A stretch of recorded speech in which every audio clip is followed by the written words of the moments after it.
everybody, welcome to the newest installment of Opinions Are Stupid. I'm here with Jason, of course, as I am every week, and we're here enjoying the heat. Holy heat, fuck. baby! Oh my god!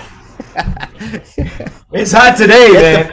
Get the fire hydrants out, baby. Yeah, really. Also, a little early for this kind of heat, but global warming, whatever the fuck it's called nowadays.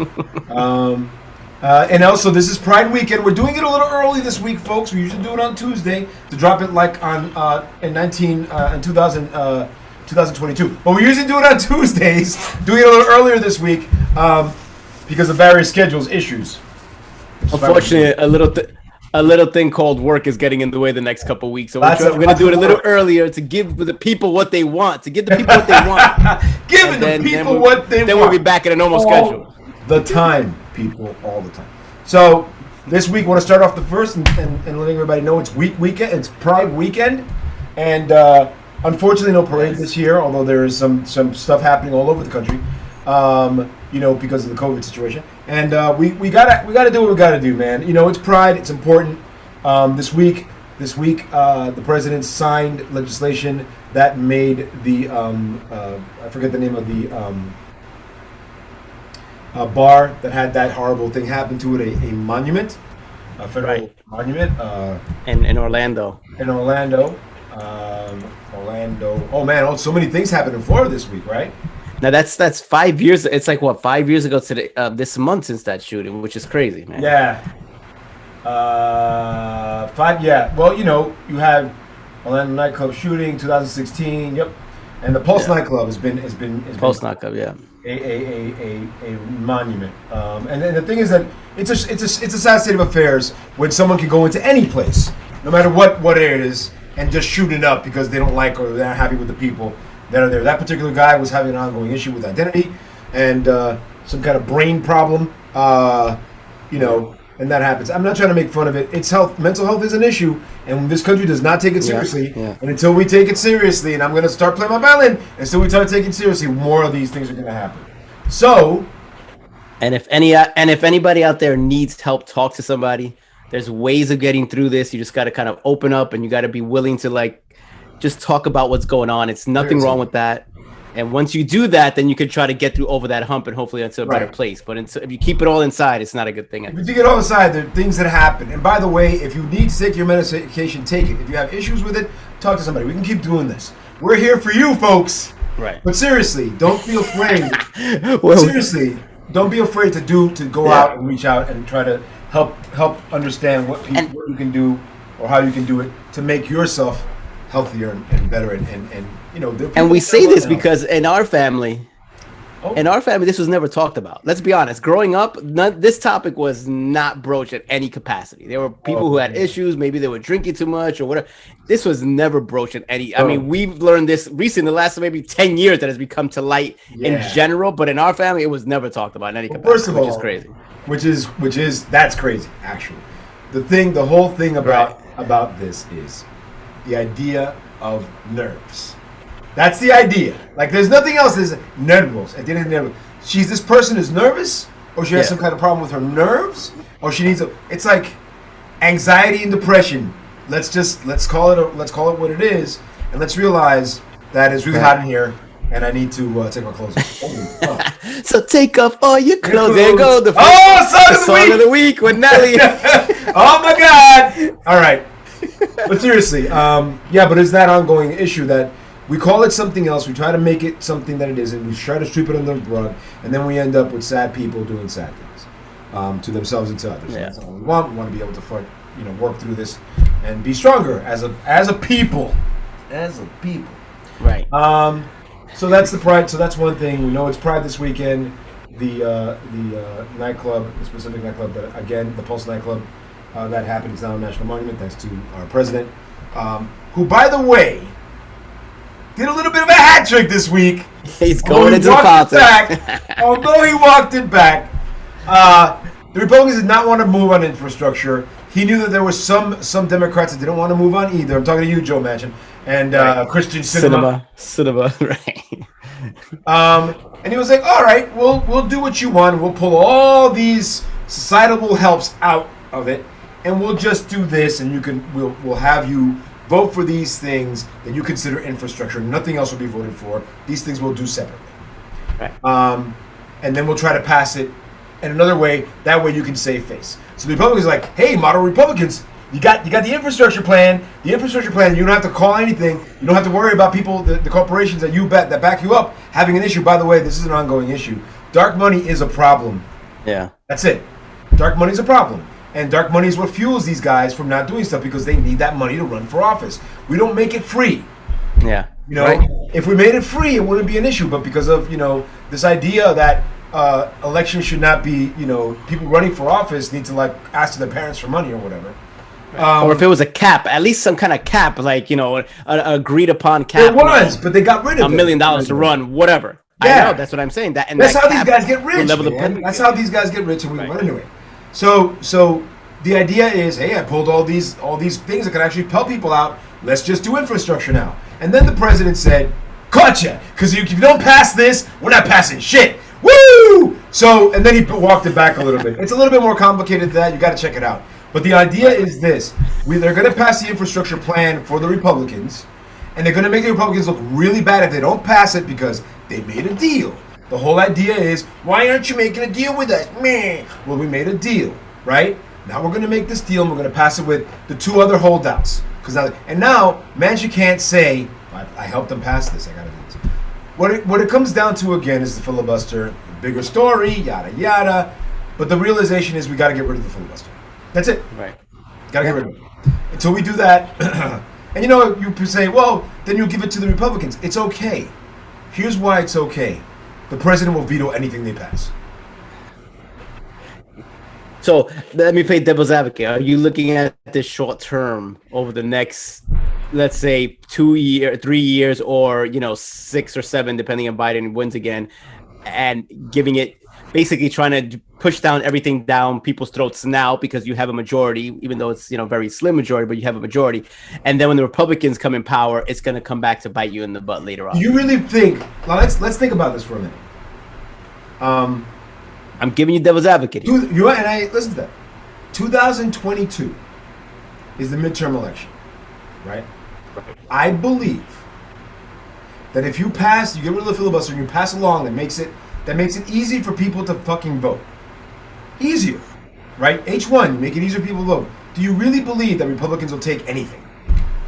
No, I understand what you're saying. Do you really believe that after 4 years of being told, first of all, Trump is only going to win with this one specific base in these certain states.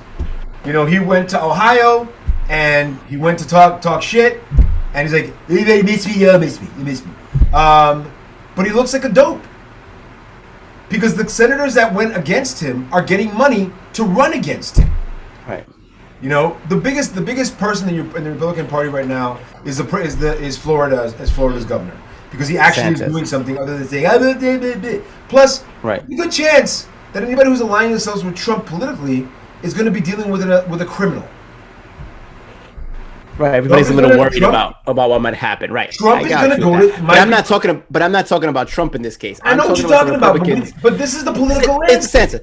Let's say DeSantis. Let's say Trump, has his issues and he's fighting stuff in court, so he can't run, and a DeSantis wins. DeSantis is going to come in and start, coming right after whatever plans the GOP wants if they have a majority and just ram it through.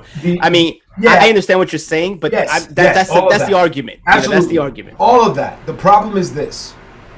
The Republicans will have DeSantis, who is weak. He's a weak candidate. Why? Because he's not charismatic.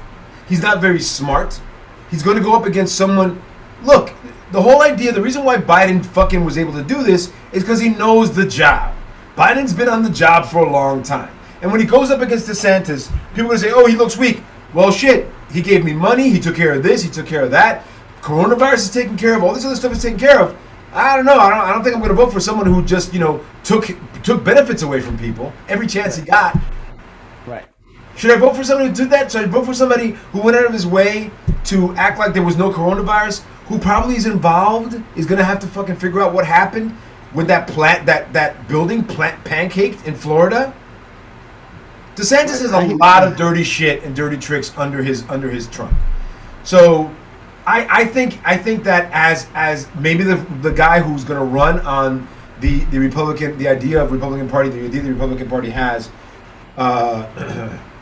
you know, basically the party of I hate you brown people, and trans people and gay people. Do you really believe that he's going to be able to pull that out? I don't know. Right. It might be close. It's always close, like Bill Maher says. Right. It's always close. But the idea is this: how do you make it so it's at least as fair as possible? Again, I don't care who you vote for. I don't care if you're deluded and want to vote for the Republicans thinking they're going to help you out, or you're a white guy who just doesn't want to be, have everything taken away from you because we want your stuff. Of course. Right. Of course. We always want your stuff, white people. Come on. The realization is this: if we keep acting as if people who are working should not have the same rights or the same possibility to do something as other people who are working, then we're being stupid. We're leaving money on the table, right? We have this risk idea that seems to be okay when banks do it to themselves, but they don't want to have any problem. They don't want to have any issues with people not paying their fucking mortgages. And white people don't pay their mortgages too, folks. That's all I'm saying. You know, the more people own houses, the better the economy is. The more people that work for stuff, the better the economy is. You know, the more people that have an extra fucking couple $100 in their pockets to spend, the better the economy is. You know why? Because a rising tide rises all boats, and that is a truism, but it happens. And I can't keep thinking that we're going to keep thinking that these people are just going to we're going to believe everything they say, because they try to take over the country through brute force. Right. Come on, man. On that note, did you? I before we started, I mentioned the story that I read about Bill Barr and Donald Trump talking about the election and the results and the plan that Trump had to change the results, if you want to call it that. And Bill Barr's response was, "This is a clown show. I want nothing to do with it." Pretty much, it just basically came out, the wires not too long ago. And I just find it funny because Bill Barr was this guy that was gung ho, not Trump in general, but presidency. Like, the president could do no wrong. We have to back the president. Except if he's a Democrat. Remember that. But I'm going by his stance when it comes to it, right? I'm not even gonna put Republican Democrat stamp on it. This is his theory and his thinking. And when you do that to a guy like Trump, who's gonna push the envelope and just take every little inch that he can, then you get caught in this situation that we're in with this election, and now he doesn't want his name tarnished, meaning Bill Barr. So he's like, I want nothing to do with this. My name's already probably, not the same when it comes to prestige and value before I took this job. I'm definitely not going to jump over that hill. So I wanted to do this. And apparently from the article, Trump was flipping out because he kind of agreed that he didn't have the A team of lawyers behind him that he should have had. And Bill Barr's response was, nobody wants to work with you. Nobody wants to work on this team, and nobody's going to fight for something that has no credibility going down. Well, that in itself is one of the funniest things I've heard all day. The scene from Step Brothers where the beds crash. Yes. I thought that was funny, but this is actually the funniest thing. I have to reel back. I just glanced at it. It was on the Daily Beast on the cheat sheets, and it's just funny to it's only a couple paragraphs, but it has so much chock full of information basically from according to what Bill Barr said. For really really concise information about political garbage. That's where you should go. Like I said, this isn't even a Trump thing to me. It's just you have a guy who had prestige and Bill Barr. Before he became the age, before he came into Trump's orbit, he was considered this, conservative, guy who was right down the line, who was, trying to do the right thing and help the president and then I think he didn't realize that when he walked into this, how much chaos would ensue. And I think this was a bridge too far and he's trying to back away. But your credibility is tarnished, and he knows that. And I think he's just trying to stay on that edge and kind of walk itself back now by saying these type of things. Because I think that he really said. Well, it says in the thing right here. It says, "For the clown show, according to a new report article in the Atlantic, based on interviews with Barr, so that reviews Trump role innovation of election fraud as all bullshit." And the thing is that he started to act that way. Right. If you remember when Trump was like, "I did everybody what?" He was like, "I can't stand by this guy. He's full of shit." Barr was willing to be with Trump until he lost. He won or lost. If he won, More of the same shit. If you lost, okay, you lost. Go home, kid. You know, that kind of thing. Right. Because it's fair. Right, so at least he believes. All right. Although he believes that presidents have authoritarian rule, whatever. Right. He also believes, which is ridiculous, he also believes in the power of the election and the need for us to keep elections what they are. Right. Trump kept lying. See, one of the things that I don't understand is Trump said, you know, as soon as these ballots get here, I'm going to lose the election. It's like, yeah, stupid, because that's what the rest of the fucking votes. Do you know what I'm saying? There was a plan in place by Trump World to make sure nobody voted because of COVID. The only people who are going to vote are his diehard voters that were going to go online, vote, get COVID, and die. He didn't give a fuck about them, right? He just wanted their vote. Let's give Trump a little credit in this. I think he understood that the way he would win was to suppress the vote and to maintain, a low turnout, and that's why he did what he did. So in this case, there was a little, method to the madness. He understood that in order to win, low turnout, if you use COVID or you use fraud or whatever to keep people from not voting, it could help his chances. And once he saw that he had 75 million votes, he thought there's no way I can lose. It just happens that Joe Biden, had 10 million more than him. Well, but Joe Biden had 7 million more than him, but that's okay. Sorry, right. The thing is that 7 million is still more votes. And some people are like, 7 million is not a lot. 7 million is 7 million votes, man. Right. But he did gain votes, so I think his plan worked. I just don't think he understood how much people disliked the Trump style and the Trump brand as the president, especially like suburban, let's say housewives, people in the suburbs that were kind of like on the border, and that hurt him more than I think he understood. Or I think he might have been able to overcome it, he thought, but he just wasn't able to. Trump, we had a show last week that hasn't been put up yet, but I'm going to say it again because it's a good point. Every chance he had, he could have done something, and he blew it every time. He could have saved us through COVID. He could have done this. Every crisis he had, he could have come in and done something. But he failed because it wasn't about him. These American crises weren't about him. They didn't do anything for him. They didn't make it. He was bored with that. He didn't care. And that's the thing. And if you think that people talking about how great he is, how is he great? When I ask people who love Trump, how is he great? Well, he kept the calm, he kept people off the border. No, really. What did he do that made him so great? But he did nothing for 4 years, and yet somehow, and the thing is, it comes down to the fact that he's a famous guy from TV who's a white guy. Yeah, right.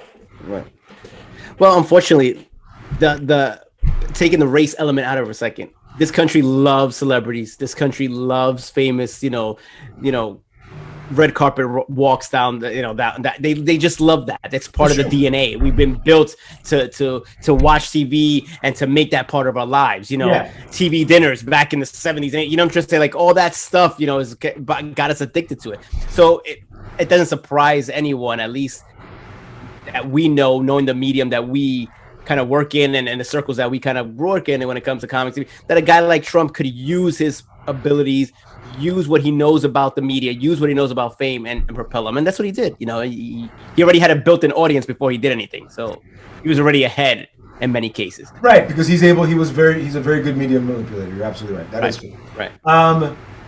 You talked about Bill Barr, but I was speaking about Bill Maher. Right. But before we go to Bill Maher and what happened yesterday or 2 days ago, let's talk about Florida. A couple things happened. We're talking about the census. A couple things happened this weekend in Florida. One of them is in Orlando. In Surfside City, a condo pancaked, and there were over 150 people are dead. Well, not confirmed dead. They're missing at this point. They're missing. At this point of this podcast is what I think 5 confirmed dead as of this podcast. Surfside City this morning told them that the Champagne Towers that they're building. They was told that their building was safe before this happened. Despite engineers warning of major damage a month before, the cause of Thursday's deadly collapse is still unknown. But according to the engineering report, the structural slab was deteriorating because it was flat instead of sloped, meaning water didn't drain, but instead pooled in the concrete until it evaporated. That's a problem. So they built this thing bad, and it was inspected and wasn't treated. Right. So, as far as many people died, we were saying that 100 people are missing, but you could see the wreckage from these pictures online. People did not survive this. Yeah, it looks bad. It does look. They It did looks not very survive. bad. And if you watch the video, there's actually a video of this out there. It looks like something from 9/11. Right. It's not a good situation here, folks. And the unfortunate thing is, excuse me, Miami Beach is considered a state of emergency. The unfortunate thing about this, folks, is that there is this understanding that all these buildings. This building was built around the time of not DeSantis, but the guy who was there before, who was Well, it was built in the 80s, right? Like 1978 and 80, something like that. I think it was built in the. I think it's been up for about 30, 40 years now. Like 40 years, I think they said it, that I read. condo. So maybe 1980-ish, around there. Let's find out.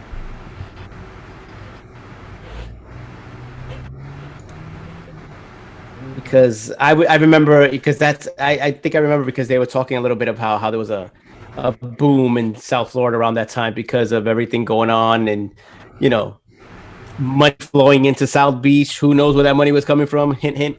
But a lot of I don't buildings know where it's coming from. It's not for me. I was too busy with LA City.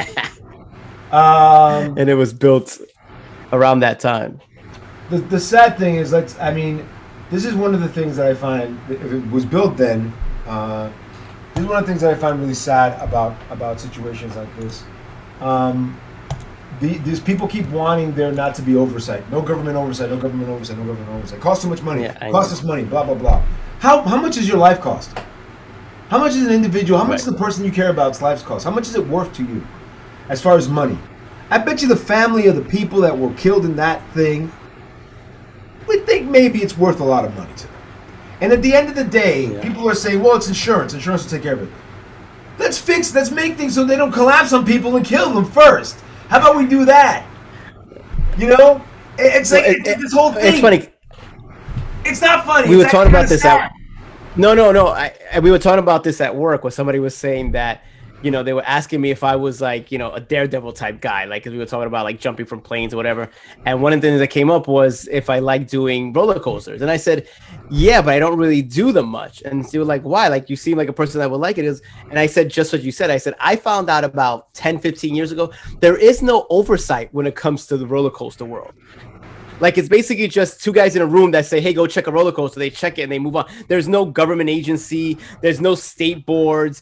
These roller coasters can be put up and can be checked by anybody in the amusement park and said, oh, this roller coaster is fine. And they don't have any credentials and stuff. And to piggyback off what you said with this building, that kind of like, oh, somebody's checking it, but they're not certified or they're not, part of an agency that kind of regulates these things. It's a scary thought because when these things decide to go, unfortunately, like this building, there's no going back. You're going to lose lives or you're going to, it's a tragedy, unfortunately. There's a couple of different, yes, to your point, yes.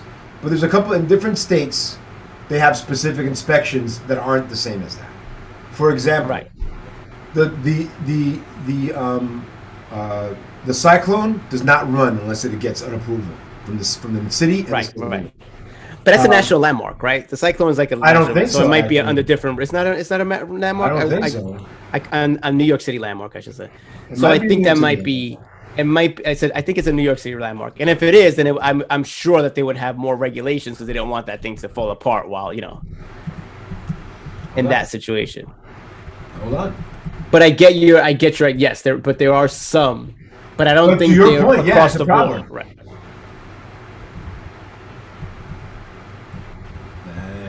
Mark, landmark, landmark.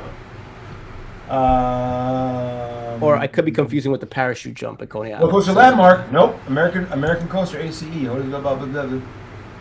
want to make sure that you're not doing a robot. Get the hell out of here. It could be the parachute that's a landmark. The parachute is definitely a landmark, but you're not supposed to use that. You want to live. Right. You want to live. Right. But the point is, folks, a lot of these things aren't regulated. Some are, but there's certain things when it comes to your life being at risk that there should be some agency that has some credentials that can verify these things and not just some guy from down the road who just helps out the carnival, for example. That type of stuff is not cool. Yeah, I don't say anything about this being a landmark. I could be wrong then. I could be wrong. city purchased the land in the area famous. Anyway, look it up, folks. Right.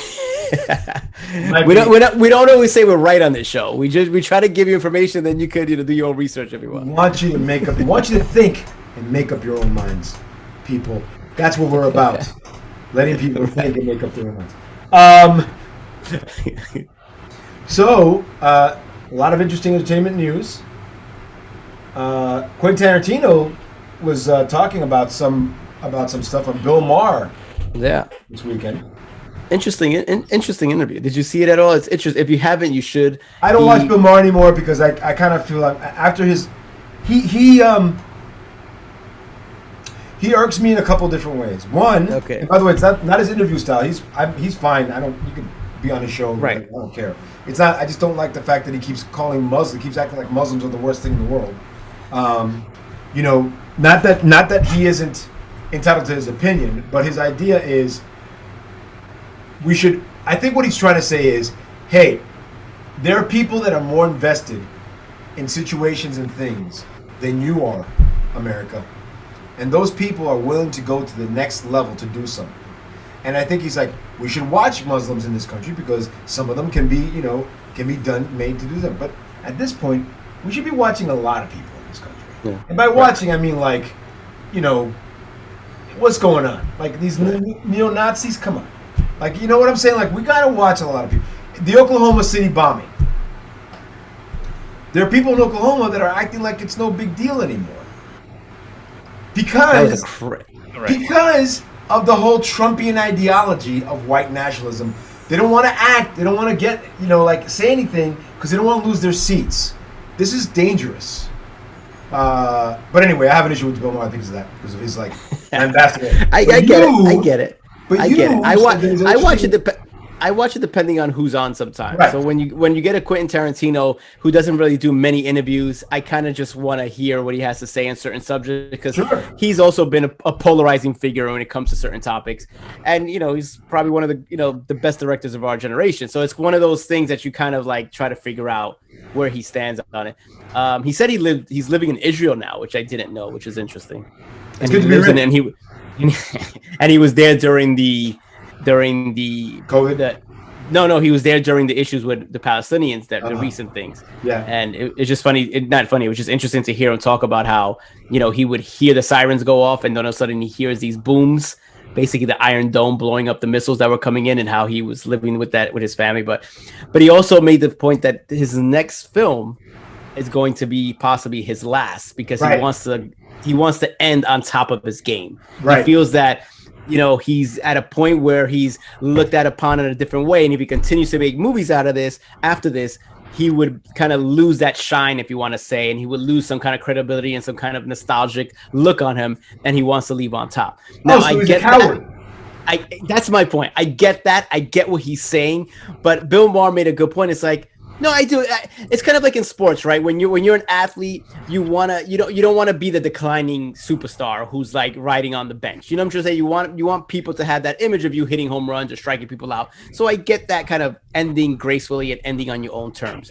But this is a creative medium that he's involved in, and he's made enough money where he can make whatever movie he wants, and then he's gonna get the money. And Bill Maher made the point, Clint Eastwood is making movies, and he's 100 years old at this point. He's probably made better movies now than he did 20 years ago. So there's no reason why he can't do it. So to your point, that's what bothered me because I agreed with you. I think there's a fear factor here. I think he's afraid to tarnish his thing. But what's there to be afraid of? You made these great classic movies that people know of all time. If you want to be creative, who cares what they are? You don't just say you don't have anything to prove but to yourself at this point. As long as you're comfortable with it, who cares what anybody else has to say? That's just the way I look at it. So I find that interesting. Martin Scorsese. Right. Martin Scorsese. What's his best movie? What do you think Martin Scorsese's best movie is? His greatest movie of all time. It's not the one he won the Academy Award for, I'll tell you that, because I fell asleep during that movie. I was sitting there dozing off. What did we do? The Party. He won the Academy Award for The Party. What do you think? What is his greatest movie is? Let's break it down. Give me the top three. What were your top? I can give you the top three. I think are his greatest movies. Actually, the top five. The top. By the way, he's a prolific movie maker. This guy makes a movie in right. 18 months, right? This guy Right, makes right. a lot of fucking movies. So we could talk about his movies and say what are his greatest movies? Mean Streets, maybe Yeah. one of the best movies of that time, the 1970s. Right. Taxi Driver, great, phenomenal film. Great movie. Yes, see great how movie. great that movie is. Maybe one of the best movies ever made. Goodfellas, fantastic film. Right. Goodfellas. Right?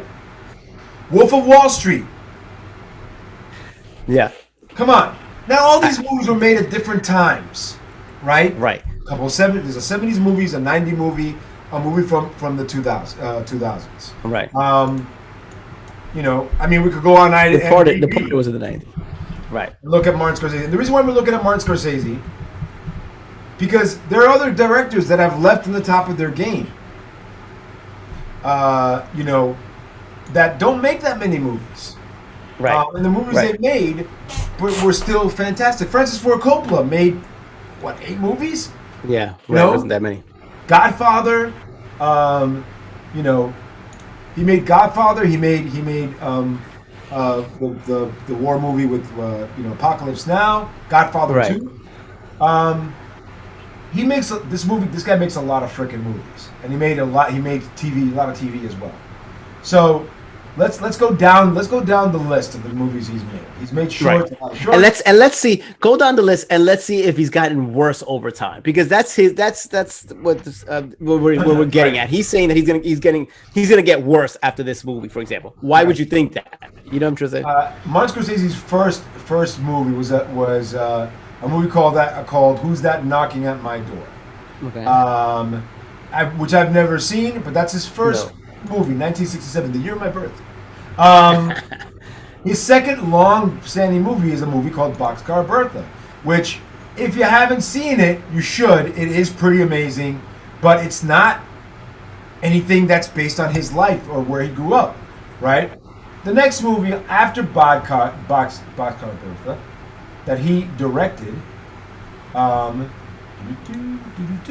Sweet Georgia Brown, who's the Grifters, director, is a movie called Mean Streets. Mean Streets, right? Then Alice doesn't live there anymore. Then Taxi Driver.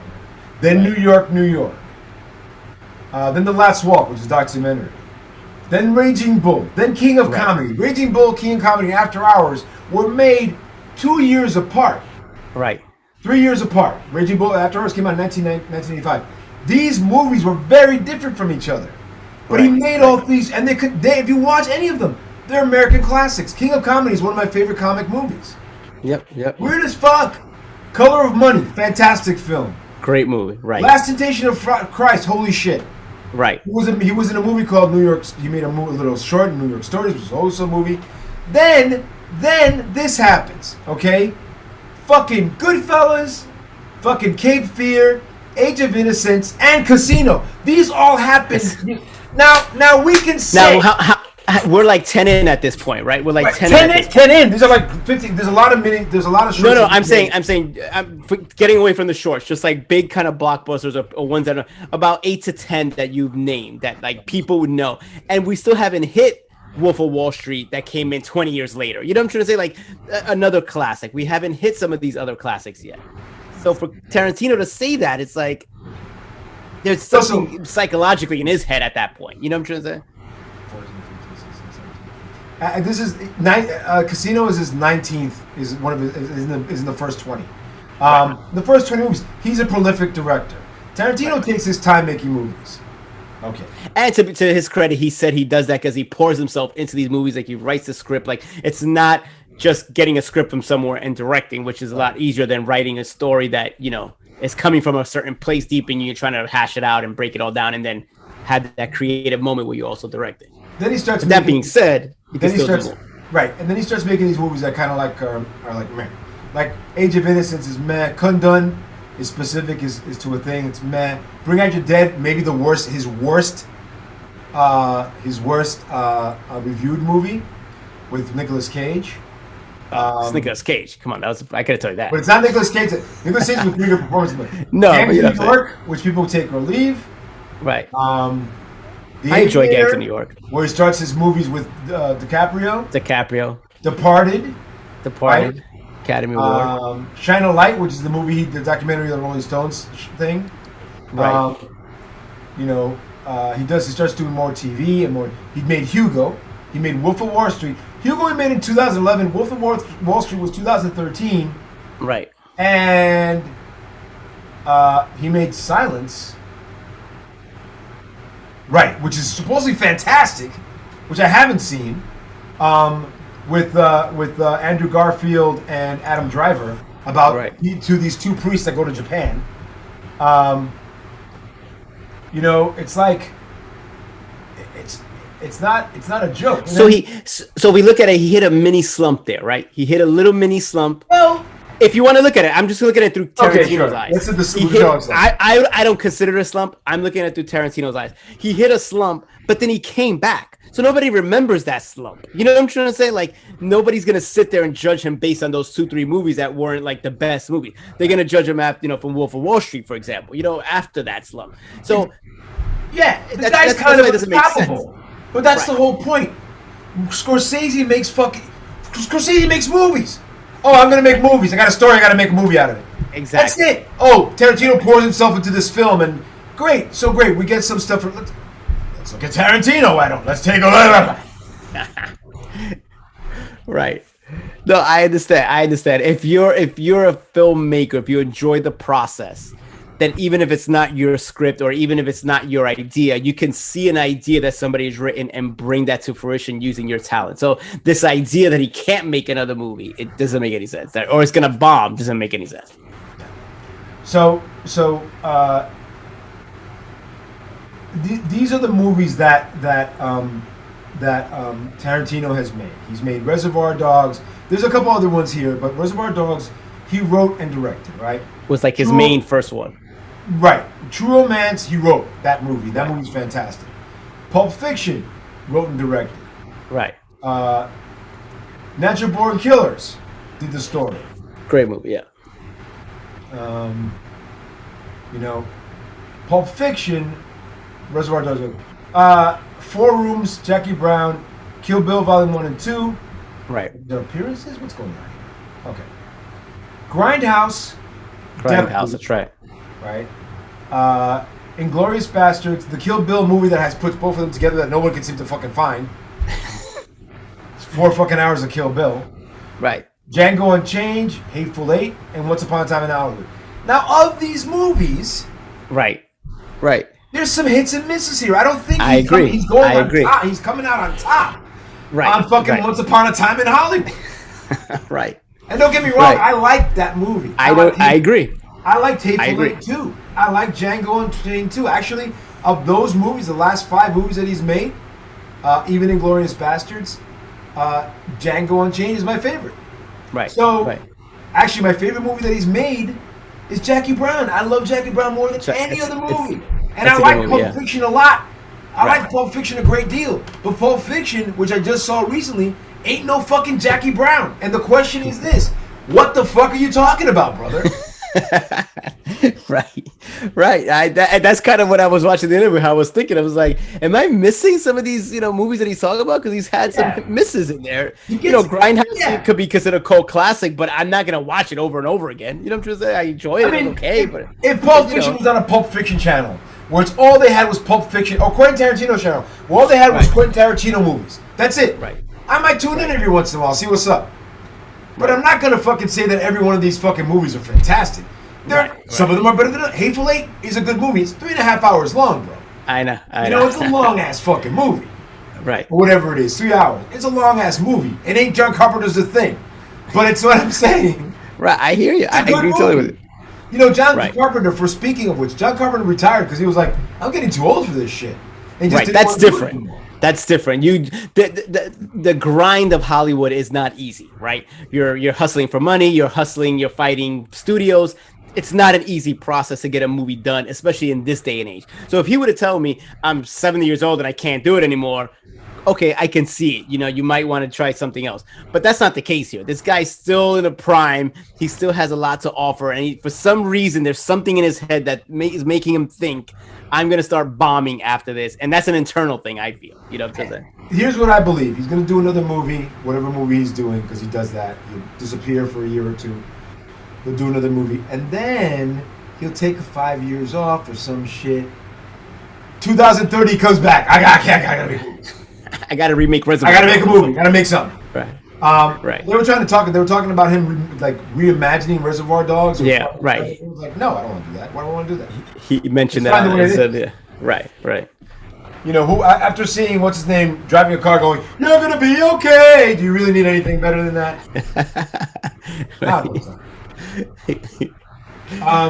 Have you seen? Speaking of movies, have you seen the two things that are happening? A couple things happened this week. An actual movie came out this weekend called FF9, Fast Furious 9, which I have not seen yet. I have not seen it. But I will go to the theater to see that because there is talk of a car going into space. A car goes into space. Is that the way you get the rocket launcher? Like the rocket on the car? I don't know. I don't know. I'm not sure. I know that a car ends up in space. That being said, holy fuck, gotta see that.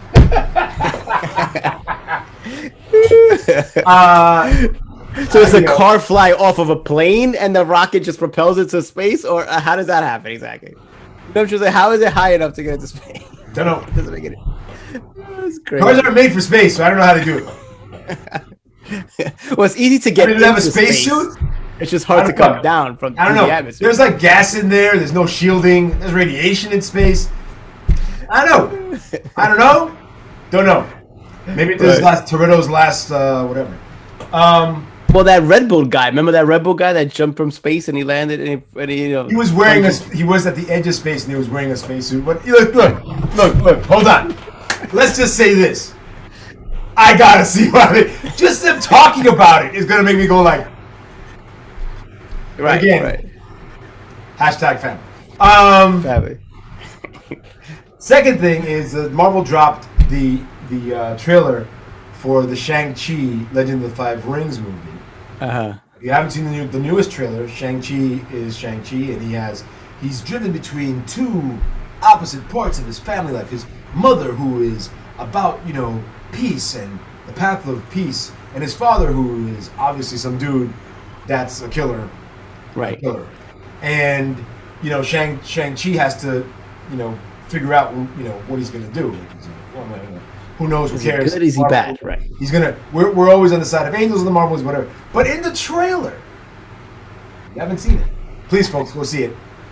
There's a little minute, a couple seconds of a dragon, of him floating up next to a dragon. And if you are a fan of the Marvel Universe and giant monsters, you know that the Marvel Universe has a dragon in it. Besides the dragon of Asgard, the dragon of Midgard. Sorry, they have a couple different dragons.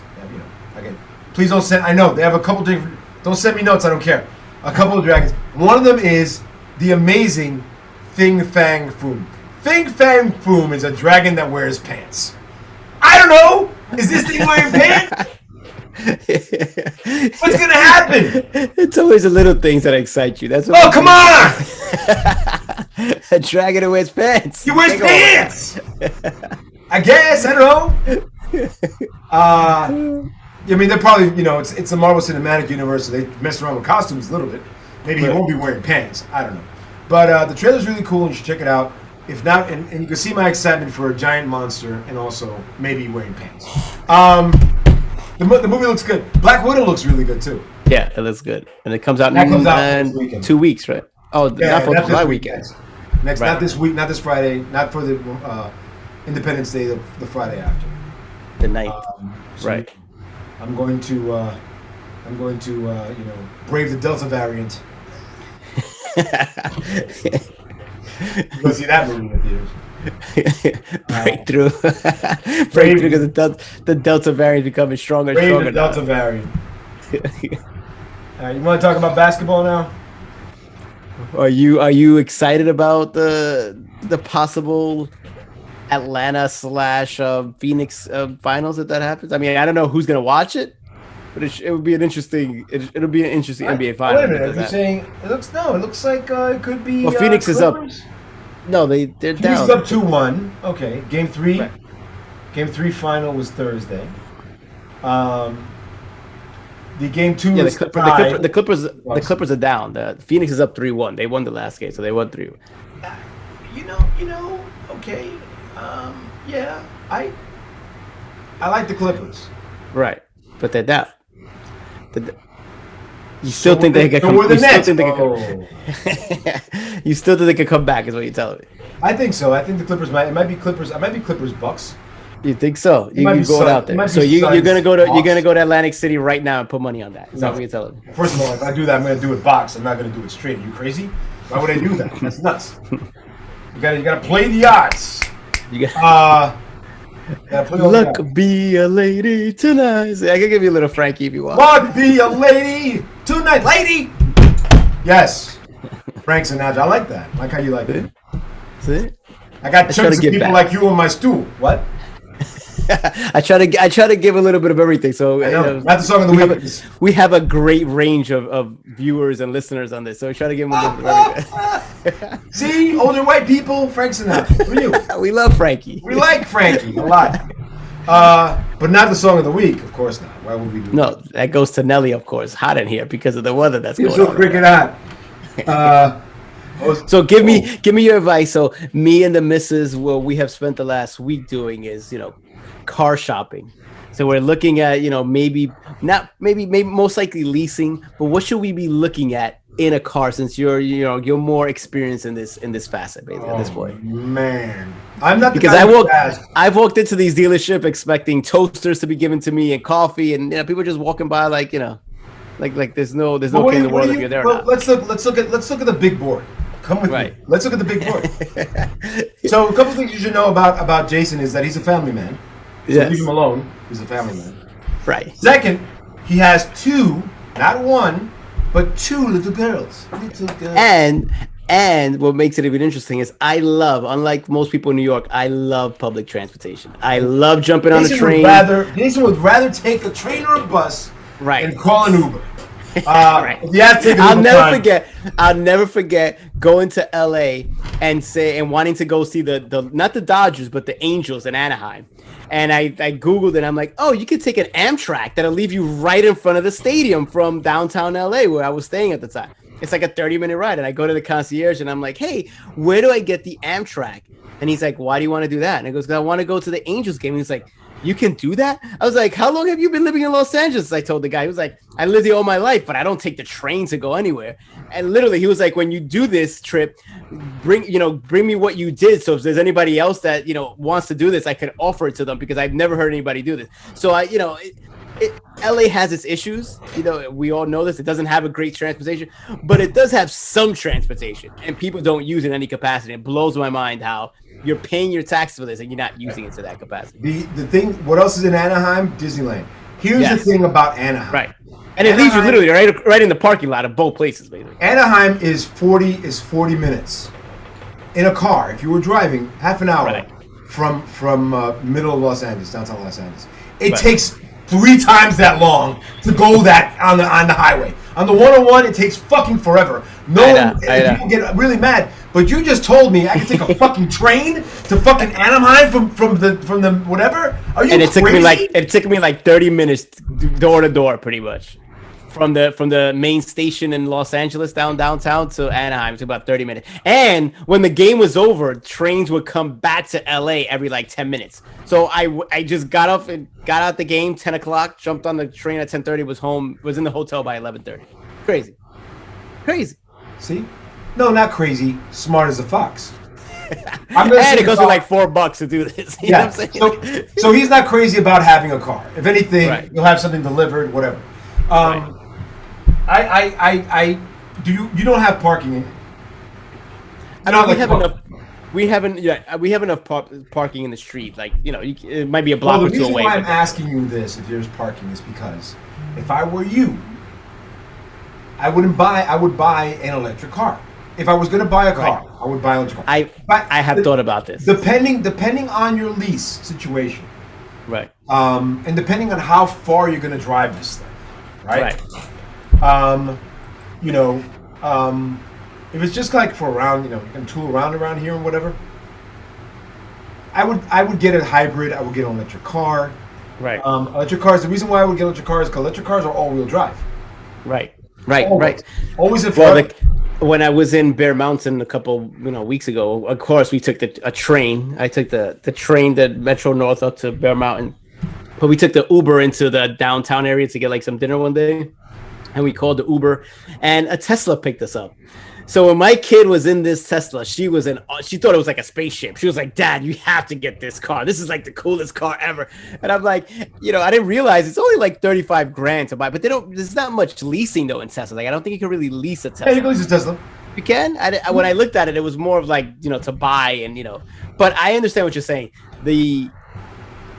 I have thought of getting the electric, like an all electric car. I have thought about it.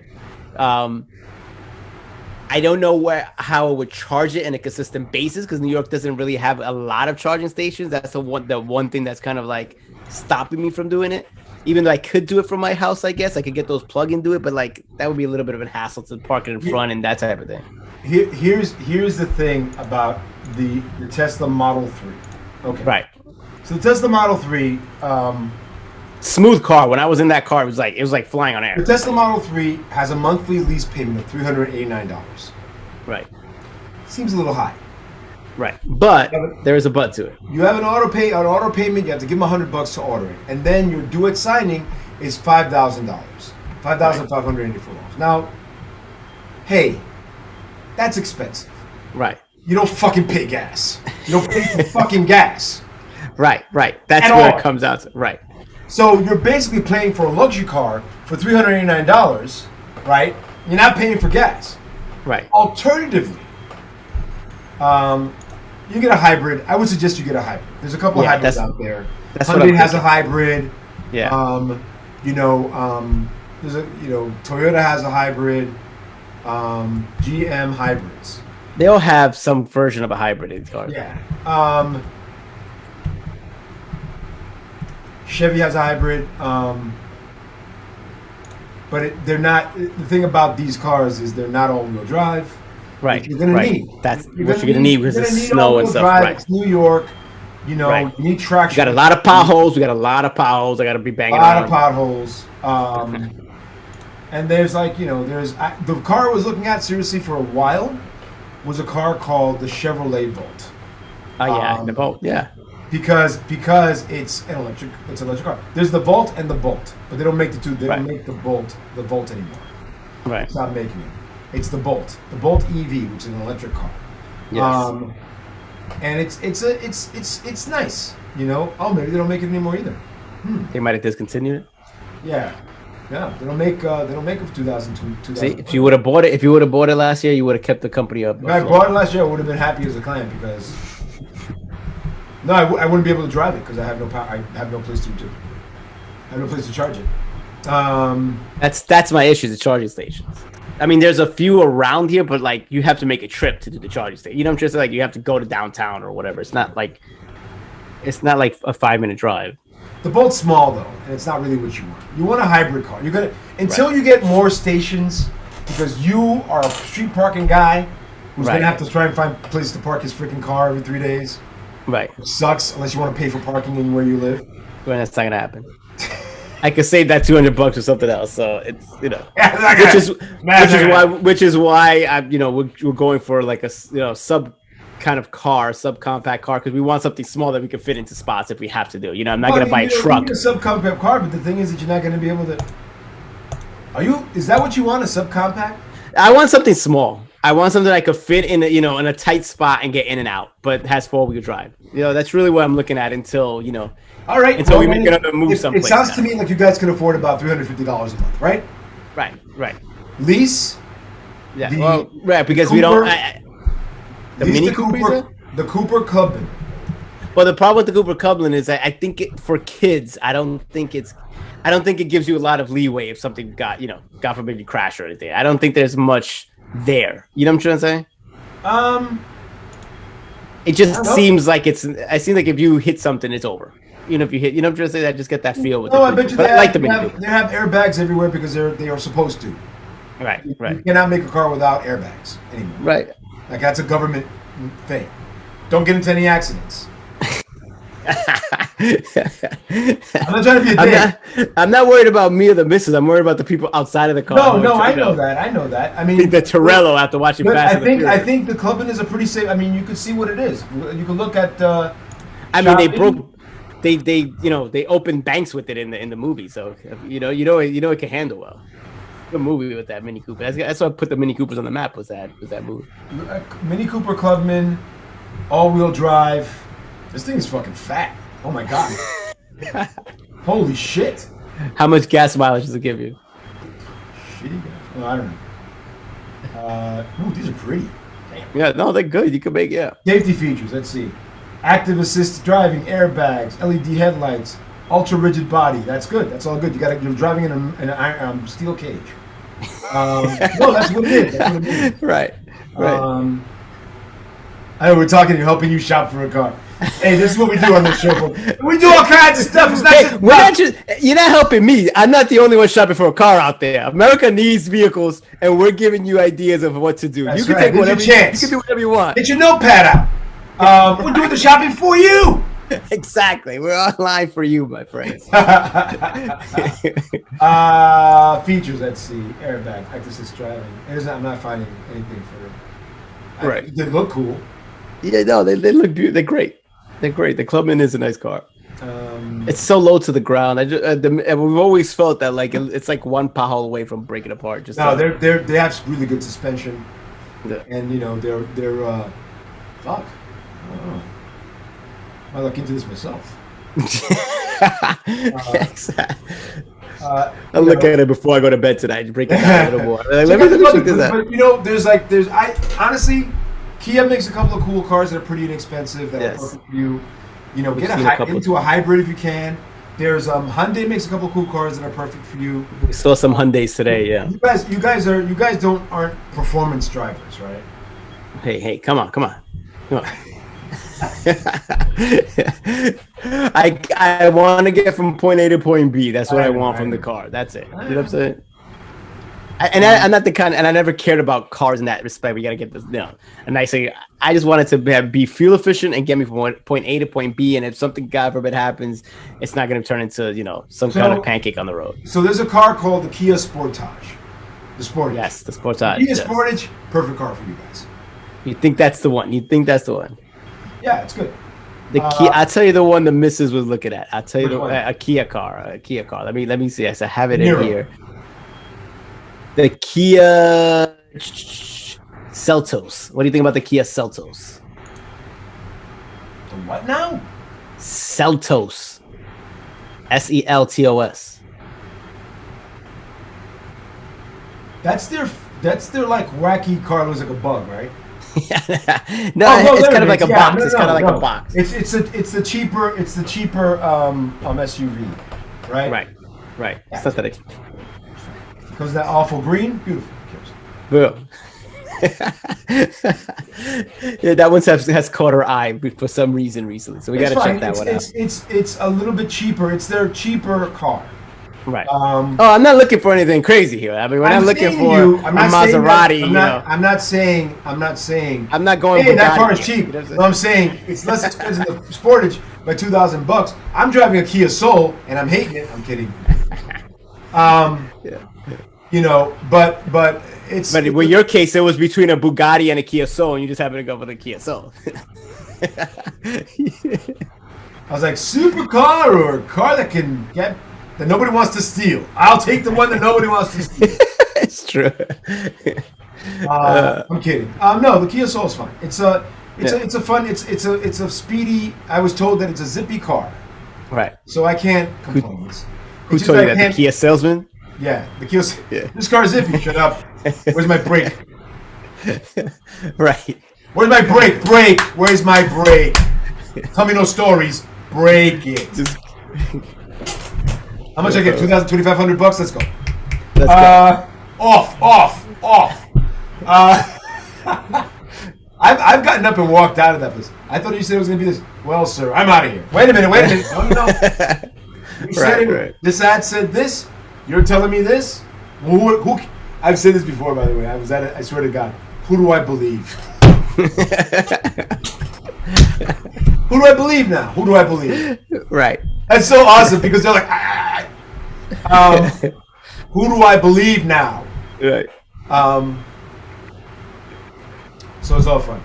I'm gonna take this information, process it tonight with the missus, and we'll come up You with guys something. are better off getting yourself a car. I mean, if you buy it, I don't. But that's why we don't want to buy it, because it's like we're not car lovers. So in 3 years from now, if we don't want the car, we go, okay, lease up. You know what I'm trying to say? Yeah, We yeah. just move on, and that's why we don't. By that time, we'll be well on our way to having actual electrical situations. Right, and that's the other thing. That's my eventual goal, is to get an electric car in some capacity. So I don't want to be stuck with the car, and for 10 years. You can get an electric car that runs on gas if you don't have a charger. Right. BMW car, there's a BMW that does that. I almost got one. The BMW one is the one that this guy drives, and and Larry David drives in the show. It's a pretty cool car. The little BMW I think it is. The i3. Yeah, the i3. The i3, which they don't make anymore, actually. Yeah, I know. But it's a cool little car. No, they That's have. cool. It's say 2000. I think they updated it from the way the model looks, kind of thing. Interesting. The one he was driving on that show is not. It's not on it. BMW electrified the 2021 BMW i3 electric vehicle. i3 models, i3s. Oh, they're not. You know what?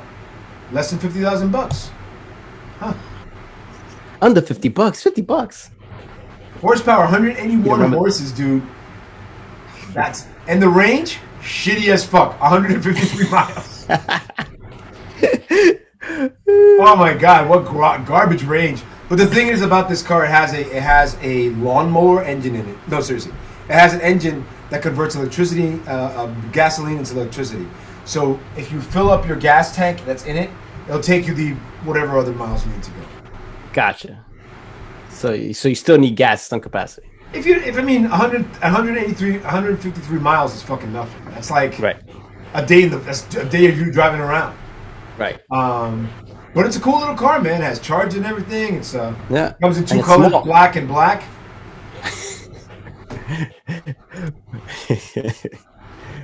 Charcoal black and regular black. I think. Black comes in black, white, and blacker. Like a blue color, right? Yeah, like a blue. Exterior, no, just like black and white. That's it. It's like they really want you to come through. Black or white. No, Michael we got Jackson we got a song. We already got a song. All right, so no, wait a minute. No. What are you doing? What are you doing? Uh-oh. My internet connection's unstable, folks, so this could be a real problem. When we get the car, the first place we're gonna go is to the compound. We have to go to the compound, so we drive it up there to the Jersey, cross the river to the compound. We all know what that is, folks. You guys want to come out here and try to see if you can find parking? You're welcome. I actually got some parking. I was driving from a friend's house, and I was like, "Oh, I'm gonna run late. I can park, or I can go park around here." And I was like, "Oh, I'm not gonna find parking." And I'm driving up the street, I'm like, "Parking," and I just took it real quick. Right. So there was that. But it's funny. It's like it's great. I like where I live. That's all I have to say. It does the job. Right. Had some people over this week. We talked. We had a good time. Got made fun of. Look at you being all social. Look at you breaking it down. Well, there's no more. COVID's done, man. Everybody who I know got vaccinations, so I could speak to them and hug them and talk to them. While some other people that we know haven't. So I guess we're not naming names. Who knew? We'd like to see you. I'm just saying the Delta variant is out there stalking people. You want to get Delta variant up, man. That thing's supposed to be. Well, did you hear like in Australia? I think it was Australia. They actually put COVID restrictions back on because they're afraid of the Delta variant. Yeah, Australia put COVID restrictions back on, and a couple other places did because the Delta variant is very scary, and they feel like The people aren't getting sick from it, but they are passing it along. And the concern is wear a mask. Basically. Right. You know. Right. According to Fauci, you're protected if you've been vaccinated from the Delta variant, but it's dangerous. It's like it's very powerful. It's strong. So let me ask you this, because you brought up his name, and it was bouncing around podcasts, and his name popped up. What do you think about his statement when he said, because this is a hot topic issue for certain people, when he said, if you don't believe in what I'm saying, you don't believe in science? What do you think about that statement when he said that? Why do you think he said it, and what do you think why, what's the purpose of saying it? I think Dr. Fauci is trying to make people understand something. He doesn't give a fuck anymore. Right. I think but if you say that, you kind of make it sound like you're like some type of like God in a sense. If you don't believe in me, you don't believe in science. But what he's saying is, wait a minute. He's parodying. I just find it interesting, the word choice that he used. He's parroting the information that he gets from his scientific people. He's a doctor. He's a spokesman for the science, as well where Trump and his cronies are spokesmen for the bullshit. Where do you draw the line? If you don't you're freezing? Got a cramp. Fauci's coming after me. You got a cramp. All right, go ahead. I'm good. All right, maybe not drinking enough water, folks. In this heat, this is what's going on. I really think it's what it comes down to. It's just like he's trying to basically say, hey, I'm here for you. I'm not trying to pull anything over on you. I haven't been trying to pull anything over on you forever. Look, Trump people want him to say whatever Trump wants. Right. That's not an advisor. That's an asshole. But see, the reason why I brought it up, because when you say those comments, and I understand what you're saying, but when you say those comments, that gives those people you're talking about, the certain Trump faction, gives them ammo to come after him and say, see, he thinks he's a god. You know what I'm trying to say? So I think if depending on why he said it, he has to be a little bit careful what choice of words he uses, because people at this point want to come after him. But no one's saying that he's not saying he's a god. He's saying I'm the he froze again. Oh, what? He. You're kind of jumpy. Am I jumpy too? We might be jumpy, folks. Oh. You were before, so it might be the connection before. Yeah, let me try something. I'm going to try something. You may freeze. Let's see what happens. How we doing? How you doing? Better? Good. How worse? about you? Better? Worse? It looks fine now. Ah, good.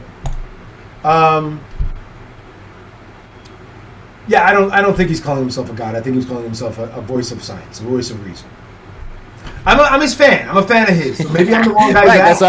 That's what I'm asking. Maybe I'm the wrong guy to ask, because I try my best to, but man, I try my best to keep it copacetic, man. I try my best to be like, hey, I believe in the science, and you know what? So far, so good for me. Stay away from people. I haven't gotten sick. Get a vaccination. I haven't gotten sick. Wear a mask. I haven't gotten sick. Or you could follow the Ghostbusters logic. If they ask if you're a god, you say yes.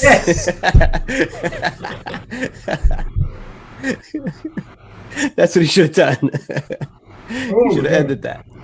Oh, that's a great show. That's a great movie. Yeah. All right. Are you gonna watch the new movie that comes out? I think when it finally comes out. Yeah. Right. I think we're looking at a Christmas version of that. Yeah, that's what they're saying now. That's a long way to go. That's a lot could happen at that time. Delta variant. Yeah. I like it. Virus 2 Electric Boogaloo. Hey, man. New York Times, speaking of the virus, New York Times came out with a thing today, an op-ed today, basically saying, hey, that place in that viral place had bats in it. So here's the thing. True? Again. Okay. I know that I was very, very much anti-conspiratorial lab thing about movies. Now there was a lot of animals in that lab, so it wouldn't surprise me there are bats in there. Apparently, from what I makes sense, because if you're trying to find these viruses and right. You're trying to see what's going on, yes, right. It doesn't mean that they were creating a thing in a lab. It could mean they just had a fucking outbreak and no one was taking care of it. Right. We don't know, because Trump, like I said before, having the incredible might of our intelligence agencies behind him, he could have just pointed them in the direction of that and said, we're going to look into it and see what's going on. I don't know, maybe. Instead, he was like, China virus, Kung Flu virus, Kung Flu. Great. How does that help anybody? Right. I hear you. But that's why I brought up the Fauci thing, because he's going to be attacked now, because unfortunately we made this a political issue, which it shouldn't. So when he says things like that, there's always going to be a faction of people that are going to attack him. And I've read things where people have jumped on it thinking, who's Fauci to say this type of thing? And it's just one of those things where I wish we weren't at that point. I wish we could just see the science and discuss the science and break it down by science, but we're not at that point now. So, everyone just has to be careful with the type of information that goes out there, because people are going to take it and use it and run with it however they want to use it to fit whatever agendas they want. That's the sad part. What is the Dark Horse podcast going to say about this? Oh, it was mentioned. I heard a little bit about it. Oh, already! Bring it on, Dark Horse podcast. It was We're centrist. We don't not political at all. Their point of view in the Dark Horse was what they're upset about. Oh, they're upset now. The whole political world that's around the healthcare system. So, they're more offended that these companies like the Pfizers of the world are creating vaccines that are definitely made for profit, and they're hiding things or going at certain routes so that they can just put things out there quickly. And they think by a person like Fauci saying what they're saying stuff like that, it makes it seem like there's a bigger agenda out there, when he could have said it because he slipped, or because maybe he does believe that. But when you start adding all these factors together, it makes people turn against science and turn against real science, or people in the science community actually speaking out against things, so they don't want to go against the machine. You know what I'm trying to say? Like, the Faucis of the world, which they might have found something, but they think that, he has the media stronghold, so they don't want to come up with a alternative version of the facts. You know what I'm trying to say? And I think that's what bothers them more. From what I was listening to when they mentioned that whole Fauci. I understand that. I understand this need to make sure that we're like, we need to be fair to these people are. I get it. These people are out to get money. Blah blah blah. Hey, you know what? You can change that. Right. It's the system we have. Right. Hey, that vaccine is only going to cost people so much money. And guess what else? We ain't paying you more than X for that vaccine. We're going to pay you what you pay, what it costs you to make it, and your losses for making it, and then maybe a little bit on top of that. But that's it. How do you feel about that? We can change anything to fit these things. I'm not talking about socialism. I'm talking about treating it as a societal issue that needs specific attention. Sometimes because you're able to have a solution for a societal issue, maybe the first 5 years you take a bath on it, or the first 2 years take a bath on it, and then everything else changes. I don't know, but you know what? We go out of our way. These guys are complaining about the coronavirus, but not saying shit about insulin. Right. Well, I know, and that jumped out of control that time a couple of years back, right? Fucking insulin is really fucking expensive, right? And people need it. It shouldn't be so expensive, because if I had a clean lab, if I spent the $30,000 to have a clean lab, I can make it for myself. Right. I mean, I'm saying, right. Don't buy insulin from me, but right. Right. This isn't Breaking Bad. This isn't Breaking Bad, the insulin version, right? Yeah. I'm just saying. He's making it in his tub. There are people out there with it's a simple procedure to make this medication. It's needed by people who are diabetics. They get it from all different places. The price, the market price, the market value of this thing goes up and down, and people go out of their way to try to gouge people. Why? Because it's necessary, and insurance companies fucking will pay it because they're dumb, right. Or they'll set it up in a way that makes it more expensive or whatever. But let's face it, insulin's expensive right now when it shouldn't be. I agree. It should be free. We have a system that's designed on making money on healthcare. Shouldn't be that way, but that's the system that we have. And we talk about this every month, every week, and every week it's the same thing. We keep talking about how Insurance companies. We need to get the insurance companies out of healthcare. We just need to get them out. Period. They're not doing anything but being the middleman between me, how much I pay my doctor, and a procedure. And then you know what? We have to make all hospitals not for profit. Done. I know that seems really fucked up for people who are making money doing these procedures. Fuck you. You made your money. Sorry. You're either doing. What are you doing this for? Plastic surgery is outside of that. Right. Like shit, like unnecessary fucking things are outside of that. Right. You know, let's treat that differently. But stuff like I'm sorry, I'm waiting for something from my landlord. But stuff like heart condition or whatever, getting your appendix taken out, whatever like that, dude. Right. Cancer treatment, come on. That's not something you've done to yourself. That's the body itself having some kind of issue, and you want, to be healthy enough where you and have enough of resources where you can take care of it without being drained, and you have no money left over, basically. Exactly. So that's what's going on. I don't know. I don't know. That's why in times like these, where the world seems like there's no direction, we turn to the great Nelly to sing us out to sing us out for the week. Because it's hot in here more than one way, folks. It's getting hot in here. Thank God for Nelly, and thank God, and God bless the United States of America. Right. You like my Zero shirt? I do. It's very hot. All right, guys. Hey, man. Until next time. Yes. Song of the week, Hot in Here by Nelly. Look it up if you haven't. There'll be more about the heat wave next time because, oh shit, I don't. 107 degrees in Portland yesterday. 108 degrees in Seattle tomorrow. Seattle. Yeah. Seattle. They don't get that high. That much heat. No, they don't. So it's going to be a little crazy. And then we can't wait for the fires to start. All right, folks. Until next time, it's your old pals signing off. Enjoy. Hot in here.